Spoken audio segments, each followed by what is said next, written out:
কি অপরাধ পাইয়া রে বন্ধু ছাইরা গেলাম মোরে, তোমার লাইগা পরাণ কান্দে মন বসে না ঘরে বন্ধু রে।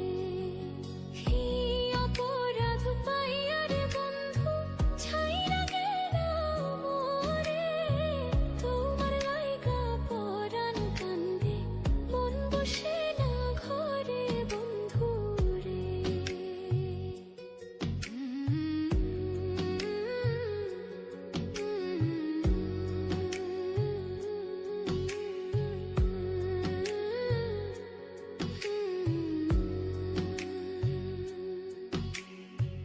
কত কথা কইতাম রে দুইজন বৈশা পুকুর পাড়ে, সেই সব কথা পরলে